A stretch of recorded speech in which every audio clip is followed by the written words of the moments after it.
আলহামদুলিল্লাহ, আমি বিশ্বাস করি বাউফলবাসী আগামী 12 তারিখ ব্যালটের মাধ্যমে বিপুল ভোটে দাঁড়িপাল্লাকে বিজয় করবে ইনশাআল্লাহ। তাকবীর! বাংলাদেশ জামাত ইসলামী। আসসালামু আলাইকুম ওয়া রাহমাতুল্লাহি ওয়া বারাকাতুহু। আপনারা কেমন আছেন সবাই? আলহামদুলিল্লাহ। আমাদের পর্দার ওপাশে আমাদের মা বোনেরা আছেন। মা বোনেরা কেমন আছেন আপনারা সবাই? আলহামদুলিল্লাহ।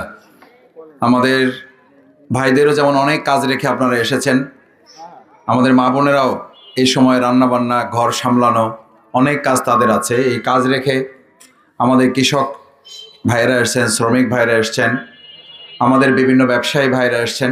আমরা বেশি সময় নেব না আপনাদের কাছ থেকে। আমাদের মা বোনদের কাছেও আমরা কৃতজ্ঞতা প্রকাশ করি, আপনারা কষ্ট করে এখানে উপস্থিত হয়েছেন। আমরা খুবই কম সময়ের মধ্যে আমাদের কথা শেষ করব ইনশাআল্লাহ। আল্লাহ আমাদের তৌফিক দান করুন।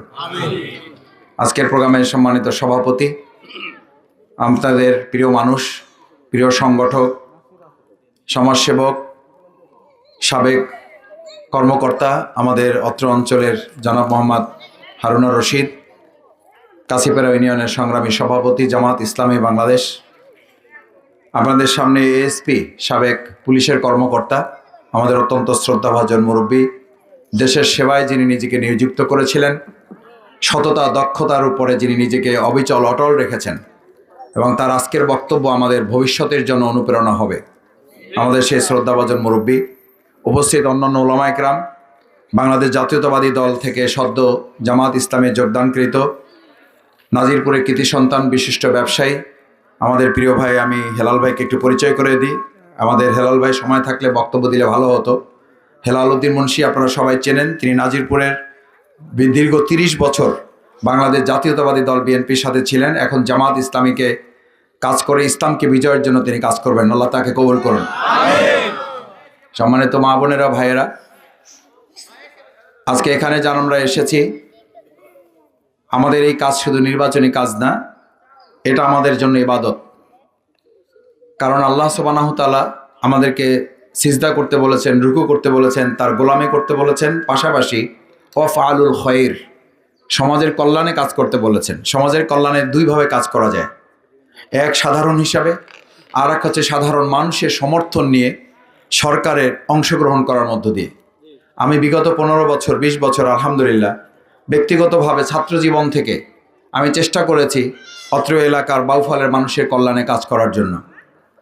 আজকে একটু আগে আমাদের শ্রদ্ধাভাজন মুরব্বী, পুলিশের সাবেক এসপি, উনি যে কথা বলেছেন, স্নেহের সাথে আমাকে যে দোয়া করেছেন যে শফিকুল ইসলাম মাসুদকে গোটা বাংলাদেশ চেনে, বাউফল চেনে না, বা বাউফল চেনে না, মানে ওই অর্থে বলেছেন যে বাউফল যদি সম্মান দিতে না পারে, যদি গ্রহণ করতে না পারে আগামী 12 তারিখ, সেই জায়গাটা উনি আমার জন্য দোয়া করেছেন। আপনাদেরকে উনি আহ্বান জানিয়েছেন। আলহামদুলিল্লাহ, আমি বিশ্বাস করি বাউফলবাসী ইতিমধ্যে আপনাদের এই মুরব্বীর যে আহ্বান, এটা গ্রহণ করে আগামী 12 তারিখ ব্যালটের মাধ্যমে বিপুল ভোটে দাঁড়িপাল্লাকে বিজয় করবে ইনশাআল্লাহ। বিগত সময় আপনারা, আমি আল্লাহ অহংকার মাফ করুন, যেহেতু মুরব্বী প্রসঙ্গ তুলেছেন এই জন্য বললাম, আমার সাথে বাউফলের বাইরে বাংলাদেশের বিভিন্ন জায়গা থেকে এখানে এসে দেখা করে মানে এসে কথা বলে যে ভাই কি হবে বাউফলে শেষ পর্যন্ত, মানে এখানে লোকজন কি করতেছে, আমাদের কিছু করার আছে কিনা। কালকে চট্টগ্রাম থেকে আসছে, সাতক্ষীরা থেকে আসছে, যশোর থেকে আসছে, সরকারি কর্মকর্তারা কয়েকজন আসছে, আমি নাম বলবো না, তাদের ভালোবাসার জায়গা থেকে যে ভাই যে কোনো মূল্যে বাউফলকে কিন্তু উঠাই নিয়ে আসতে হবে। তা আমি বললাম আপনারা যেহেতু পেরেশান আছেন, আল্লাহ আপনাদের পেরেশানি কবুল করবেন ইনশাআল্লাহ। আমি এইটুকু বলছি, আমাদের শ্রদ্ধেয় মুরব্বী খালুজান যে কথাটা বলেছেন, এই দায়বদ্ধতাটা আমাদের আছে না নাই? এই বাউফলের প্রতি যে মানুষের ভালোবাসা। আমি মাঝে মধ্যে একটা কথা বলি, আমাকে বিগত 15 বছর বিভিন্ন সময় সাংবাদিকরা জিজ্ঞেস করতেন, আপনি তো কোনো মেম্বারও না, চেয়ারম্যানও না, দফাদারও না, এমপি না, মন্ত্রী না, তা আপনি এত কল্যাণমূলক কাজ করেন কোথা থেকে, ফান্ড কোথায় পান? আমি তখন বলি, আমাকে বাউফলের মানুষেরা যতটুকু দেয় তার চেয়ে বাংলাদেশের বাইরের কান্ট্রি থেকেও আপনাদের এই সন্তান, আপনাদের এই প্রিয় ভাই শফিকুল ইসলাম মাসুদকে সহযোগিতা করে। কারণ তারা দুটা কারণে করে। এক, তারা জানে শফিকুল ইসলাম মাসুদকে 5 টাকা দিলে সে 25 টাকার কাজ করতে পারে। আর এই বাউফলে বহু লোক আছে 5 টাকা দিলে ওইটা খাওয়া শেষ করে আরো 5 টাকার জন্য উৎপাইতে বসে থাকে। এই নেতৃত্ব পরিবর্তন করতে পারলে এটা আল্লাহর দয়া, আল্লাহর রহমত। আমি প্রথম বললাম যে দুটা কারণে পারা যায়। এক, আপনার যদি সততা থাকে তাহলে মানুষ আপনাকে ভালোবাসবে। আমার নির্বাচন করতে আমার কোনো টাকা লাগে না, আমার বাপের কোনো টাকা নাই।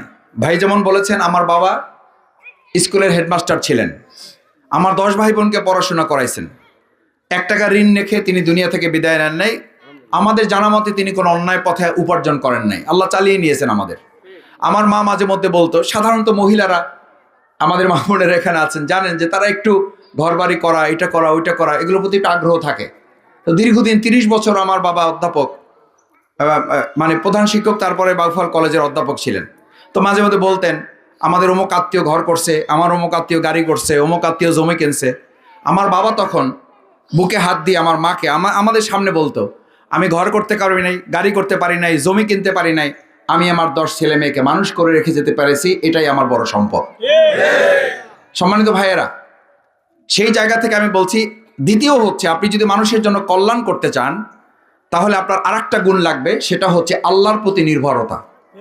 আল্লাহ না চাইলে আপনি সবাই মিলে চেষ্টা করেও কোনো কল্যাণ করতে পারবেন না। মুহাম্মদ রাসূলুল্লাহ সাল্লাল্লাহু আলাইহি সাল্লামকে পর্যন্ত আল্লাহ তাআলা বলেছেন, কুল ইন্নী লা আমলিকু লাকুম দাররা ওয়ালা রাশাদা। মুহাম্মদ, তোমাকে যদি আমি ক্ষমতা না দিই, আমি যদি অনুমোদন না করি, তাহলে তুমি মুহাম্মদ সাল্লাল্লাহু আলাইহি সাল্লাম তোমাকে দিয়েও মানুষের কল্যাণ অথবা ক্ষতি কোনোটাই করতে পারবে না। আলহামদুলিল্লাহ, আমরা কল্যাণের চেষ্টা করতেছি, কেউ কেউ আমাদের ক্ষতি করার চেষ্টা করতেছেন, কেউ আমাদের ভয় দেখাবার চেষ্টা করতেছেন। আমাদের এই ভালো কাজে প্রতিযোগিতা করতে টিকতে না পেরে আমাদের এখন ব্যানার খুলে ফেলতেছে। ভাই, ব্যানার খুলে কি মানুষের অন্তর থেকে দূরে সরানো যাবে? ব্যানারে মানুষ ভোট দেবে? মানুষ এবার ভোট দেবে কাজে। কিসে ভোট দেবে?